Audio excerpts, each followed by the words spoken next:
lesson अखोगी कनोद अनी मान कमन opposite करम लेदनो हाबगी कन्फ्यूजन चटप खर याब मालेको अदो ngasi ngasi sida clear oitoke aduga masida lesson se hodeng me khoinam khangdise khon tawriba lesson je khoi reasoning gi sakne ba ko reasoning da mu logical reasoning ne ba logic na ju katang yenga da bane ko sida habadi akhoina sida piba formula sing je hije problem khudimang applicable oi bai ta ga di oi de ba ko hadi condition matung pi dana ko hadi question na khona condition do ado yenga matung da pi ga da bane ba khudimang applicable oi haba laite ba logic sidu kha sina ga dam ne ko sida ada ngarang question ama sina part 2 ni kano gi nahan ga kano mamang gi ko sida question ama hange ba kamun oi ba ma kamaina no ha matam da nang kamun oi ba gi do ani kamun oi ba do ado question me na confuse at pa lai ba ma le ba ko adum tang talaw na clear oi thong ge bam da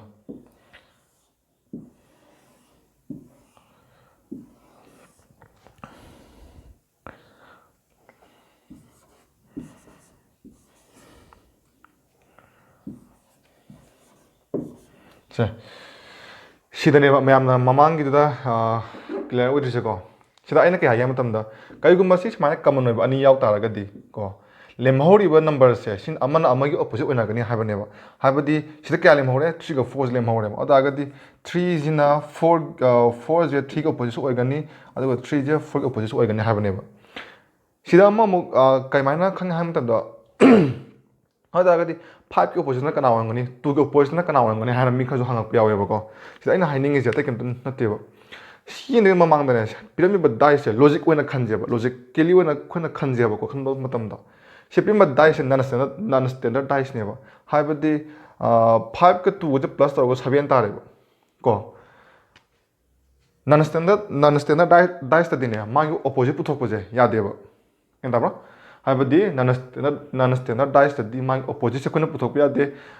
अदुबु condition अमा पिरगदी पुथोक यायेबको अदो हाइरिबा condition जे सिजनादी सिगे opposite 5 के 2 opposite से पुथोक सुंगा यारोबा सिदा कोइ 5 के 2 opposite तादोइसे कई तो कते हम तंदने येंगजेबको 5 ओम लेको सिदा 5 मस मासा खरानी अदु तादि 2 मसा खरानी अदुगा 3 गा 4 गा तागदी 5 की ऑपोजिट ओइब याबा मसिंगजे कई हम तंदने 6 नत्रगना 1 को तको 1 नत्रगना 6 हाइबदी 5 की मनिंगदने 6 लेम याय नत्रगना 1 लेम यायबा 2 की मनिंगदने 2 की ऑपोजिट ने 1 नत्रगना 6 लेम यायबा हाइबदी सिगी नंबर से एजुम छनेबा ओइरम याय हाइबनेबा अदुगा डायरेक्ट 2 की ऑपोजिट 1 लाइन नत्रगना 6 ले हाइबजी हाइबा ngam कइना तागदी माजे नन स्टैंडर्ड डाइस नेबा अदु करिगुम्बा सिदा कोने स्टैंडर्ड डाइस ओहलमजेबा हाइदि समाइना को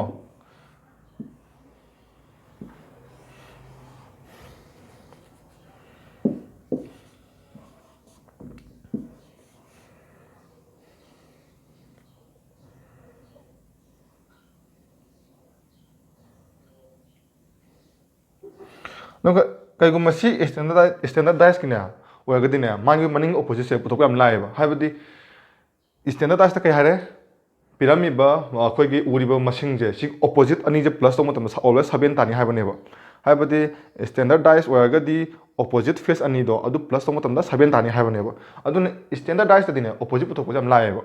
को अदुना सि पहंगदेबा अदुगा पिदा पिरामिड जिति इज नन स्टैंडर्ड डाइस नेबा नन स्टैंडर्ड डाइस तदि सिदा अखोने सि एप्लीकेबल ओइदेबा को हाइबदी सिगी condition जिदाने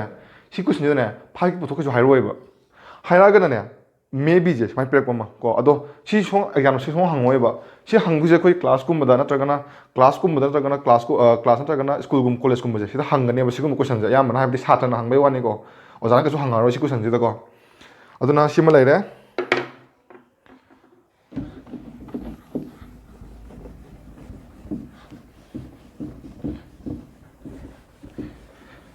अदुगा ngaranggi mamanggi lesson do uyangdaba jingin ai description da hapsarake ko aduduga lesson kano da ngasi formula amamuk haigeba sokat manungda sokat masa amamu layeba ko adu zum haigeba aduna video se yaringai loi bhau yingbiu aduga kala yingbiganu aina holiba matamda dum adum su dum se kolom pai adum hotpiu haibidi manana samina se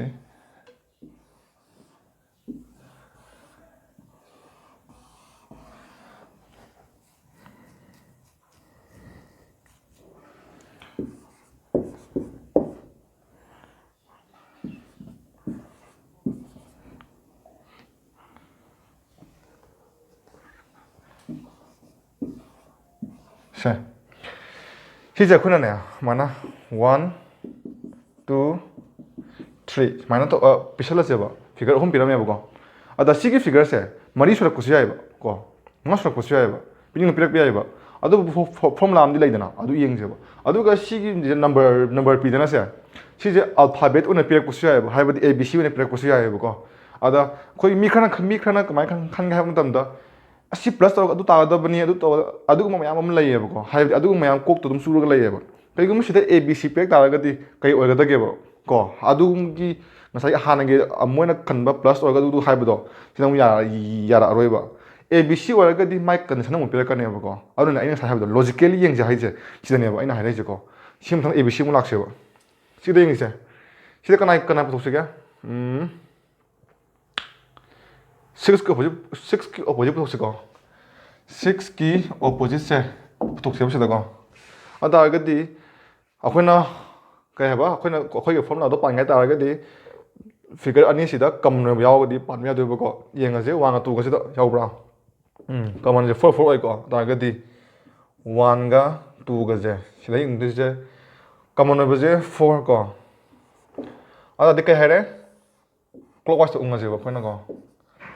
4 gi mathang da pelere 5 naten 4 5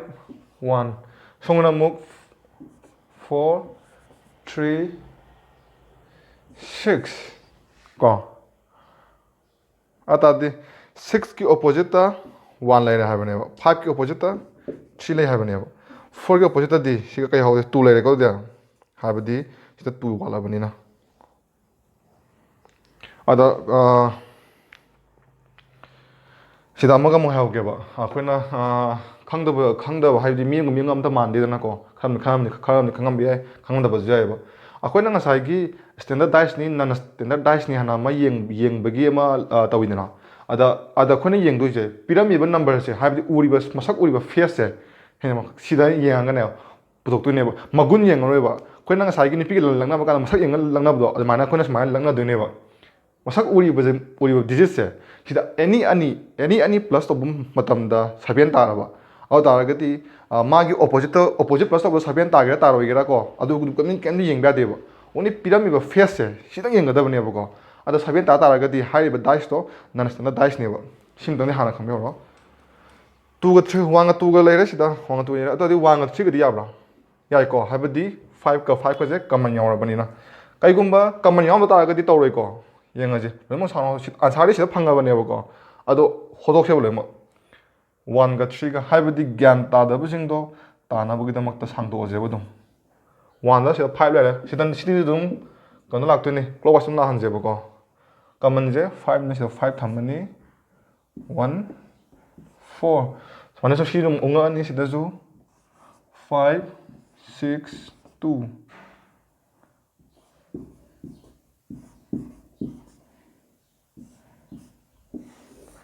시다 4기 opposite 2 레래 거 사 거의 다 깁도 거 어디기 6기 opposite 1 레래 시다 실라이 거 5기 opposite 3 따네 거 상독시고 아다 그디 왕로에 2가 좀 영제 2가 3가 디야브라 미야이 거 하이버디 6가 제 까만 노래 보니나 디영아제 시다 2가 3가 6 까만 노래 보니나 6 라니 시다 4 3 시다 zoom 6 2 5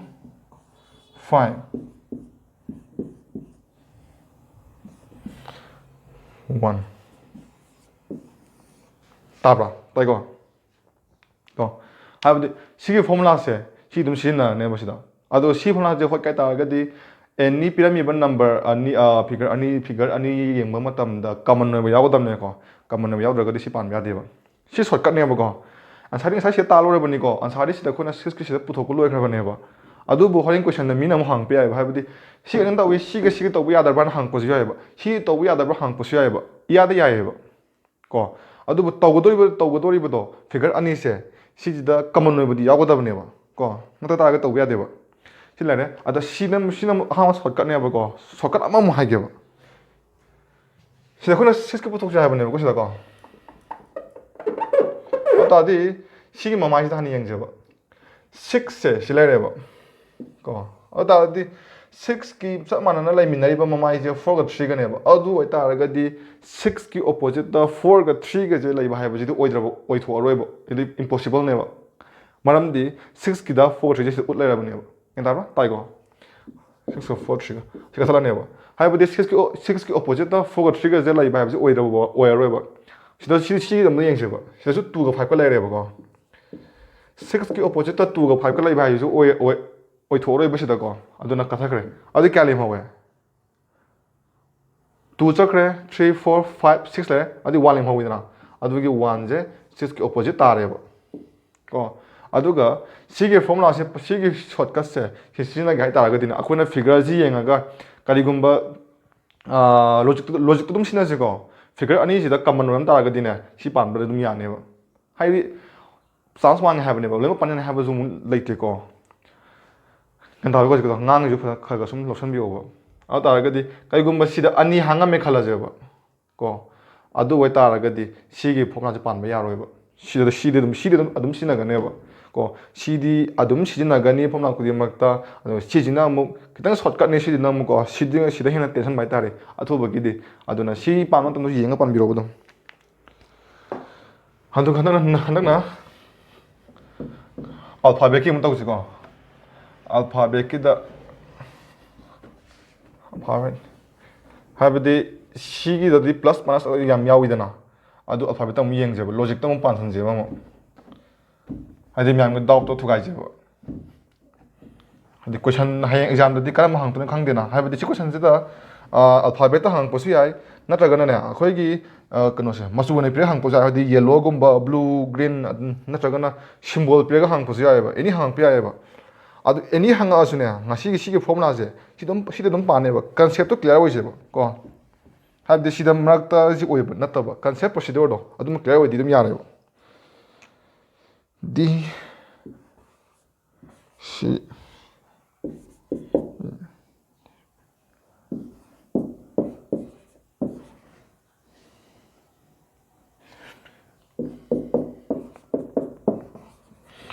ꯑꯗꯨꯒ ꯑꯦꯅꯤ ꯑꯩꯈꯣꯏꯒꯤ ꯌꯥꯝ ꯇꯣꯏꯅ practice ꯇꯧꯕꯤꯌꯨꯀꯣ practice ꯇꯧꯗ꯭ꯔꯒꯗꯤ ꯔꯤꯖꯅꯤꯡꯒꯨꯝꯕ ꯏꯪꯂꯤꯁꯀꯨꯝꯕꯗꯗꯤ ꯍꯦꯛꯇ ꯀꯥꯎꯕꯅꯦꯕ ꯍꯥꯏꯗꯤ ꯐꯣꯔꯃꯨꯂꯥꯁꯦ ꯃꯌꯥꯝ ꯌꯥꯝꯃꯛꯄꯅꯤꯅ ꯁꯤꯗ ꯌꯦꯡꯉꯁꯦ A B ꯁꯤꯗ ꯄꯤꯔꯛꯃꯦ ꯅꯠꯇꯦ 1 2 3 ꯄꯤꯗ꯭ꯔꯦꯀꯣ ꯂꯨꯕ ꯑꯗꯨꯝ ꯃꯥꯟꯕꯅꯤꯀꯣ ꯁꯤ ꯑꯗꯨꯝ ꯆꯞ ꯃꯥꯟꯅꯩꯕ ꯁꯤꯗ ꯍꯣꯠꯇꯣꯏꯁꯤꯀꯣ ꯀꯩ ꯄꯨꯊꯣꯛꯁꯤꯒꯦ ꯕꯤꯒꯤ ꯄꯨꯊꯣꯛꯁꯤꯁꯦ ꯍꯣꯔꯦꯟ ꯀꯩꯅꯣ ꯄꯥꯝꯕ ꯅꯨꯡꯉꯥꯏꯅꯕ ꯕꯤꯒꯤ ꯄꯨꯊꯣꯛꯁꯤꯕ ꯕꯤꯒꯤ ꯑꯣꯄꯣꯖꯤꯠꯇ ꯀꯅꯥ ꯂꯩꯒꯦ ꯍꯥꯏꯕꯗꯣ ꯌꯦꯡꯁꯦꯕꯀꯣ 시가 ꯑꯅꯤꯁꯤ ꯃꯔꯛꯇ ꯍꯣꯠꯄ ꯌꯥꯕ꯭ꯔꯥ ꯌꯥꯏꯀꯣ ꯍꯥꯏꯕꯗꯤ 시제 ꯀꯃꯟ ꯑꯣꯏꯔꯦꯕ ꯁꯤꯗ ꯀꯣ ꯑꯇꯥꯔꯒꯗꯤ ꯌꯦꯡꯉꯁꯤ 1가 2가 ꯑꯅꯤꯃꯛꯇꯀꯣ 시 ꯄꯨꯊꯔꯅꯤ ꯁꯤꯗ ꯑꯗꯨꯒ ꯀ꯭ꯂꯣꯛꯋꯥꯏꯁꯇ ꯑꯗꯨꯝ ꯎꯪꯉꯅꯤꯀꯣ C D C B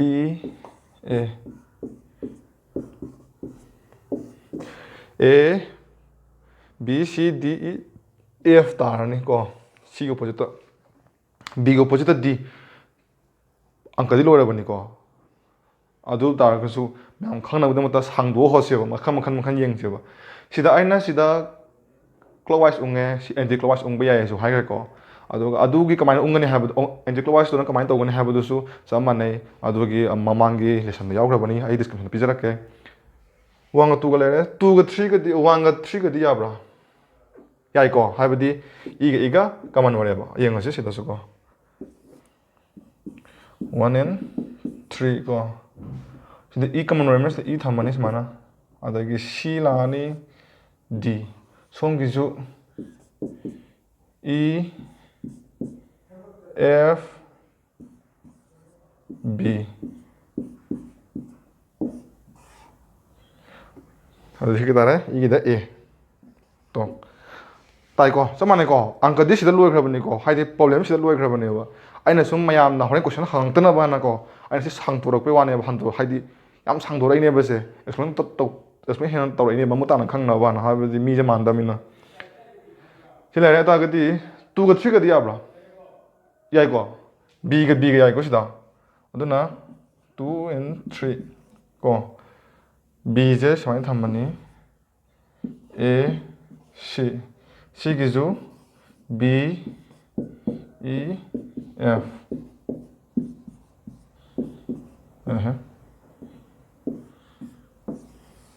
어디 A B C B기다 D 세 따브라 따이고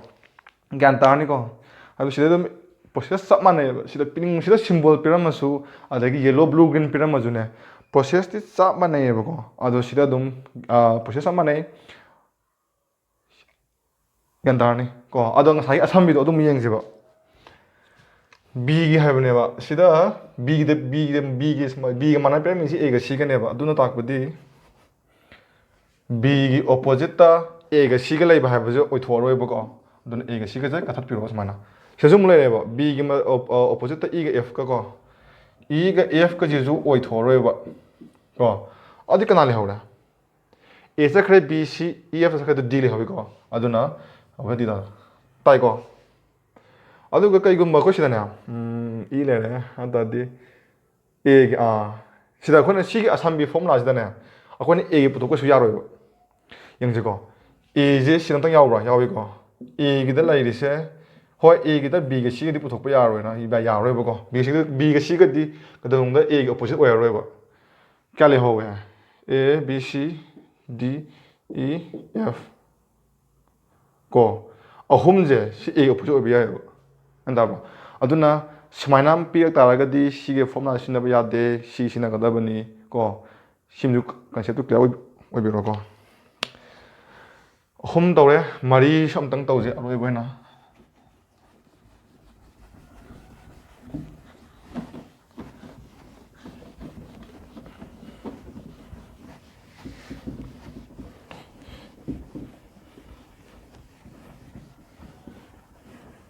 ꯑꯗꯨꯒ ꯍꯌꯦꯡ ꯁꯤꯗꯤ ꯅꯣꯏ ꯒ꯭ꯌꯥꯟ ꯇꯥꯔꯁꯨꯅꯦ ꯑꯦꯛꯖꯥꯝꯗ ꯌꯦꯡꯗꯣꯏ ꯁꯤꯗꯤ ꯁ꯭ꯄꯤꯠꯅꯦꯕꯀꯣ ꯍꯥꯏꯕꯗꯤ ꯀꯣꯏꯁꯟ ꯑꯃꯗ ꯃꯤꯅꯤꯠ ꯑꯃꯐꯥꯎ ꯐꯥꯗꯦꯕ ꯑꯗꯨꯗꯨꯅ ꯁ꯭ꯄꯤꯠꯅꯤ ꯌꯥꯝꯅ ꯇꯣꯏꯅ ꯄ꯭ꯔꯦꯛꯇꯤꯁ ꯇꯧꯕꯤꯌꯣꯕꯀꯣ ꯑꯗꯨꯝ ꯍꯥꯏꯗꯤ ꯑꯦꯛꯖꯥꯝꯗ ꯊꯥꯔꯤ ꯃꯌꯥꯝꯗꯣ ꯑꯈꯪꯕ ꯑꯍꯩꯕ ꯉꯥꯛꯇꯅꯦꯕ ꯑꯗꯨꯁꯨ ꯑꯗꯨꯝ ꯂꯩꯍꯧꯔꯤꯅꯦꯕꯀꯣ ꯑꯗꯨꯅ ꯑꯗꯨꯝ ꯋꯥꯈꯜ ꯑꯗꯨꯝ ꯈꯟꯕꯤꯔꯣ ꯑꯗꯨꯝ ꯀꯃꯥꯏꯅ ꯂꯩꯍꯧꯔꯤꯅꯣ ꯍꯥꯏꯕꯗꯣ ꯑꯗꯣ ꯑꯩꯈꯣꯏꯅ ꯃꯔꯤ ꯂꯧꯔꯁꯤ